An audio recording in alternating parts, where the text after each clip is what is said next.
এখানে চিকেন হচ্ছে ম্যারিনেট করে রাখা হয়েছে। 12টার পরপরই আমরা এগুলো পোড়ানো শুরু করবো এবং খাবো। আর অপেক্ষা করছি আসলে কিসের জন্য, এটা মনে মনেই থাক, কারণ আমাদের ছাদে হচ্ছে আতশবাজি ফোটানো নিষেধ ছিল। ছাদে বলতে কমিউনিটিতেই, কিন্তু অন্যরা যদি ফোটায় তো ওরা তো ফোটাবেই, তো আমরা কেন দেখব না?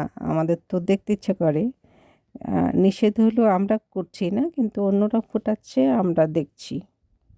আর এই যে ছোট ছোট বেবিরা কি আনন্দে মেতে আছে সবাই হয়তো জানেই না।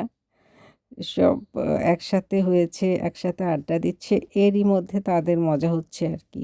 কিন্তু প্রচণ্ড ঠান্ডা ছিল, এত ঠান্ডা ছিল ছাদের মধ্যে যে বসে থাকা যাচ্ছিল না। আমি অবশ্য উনুনের পাশে বসেছিলাম যেখানে চিকেন পোড়ানো হচ্ছে।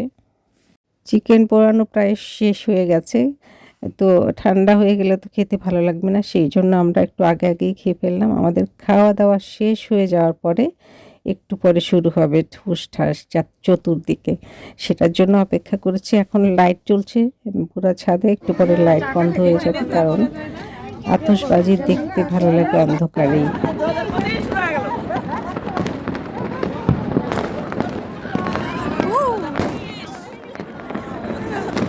আমাদের ছাদে নিষেধ না।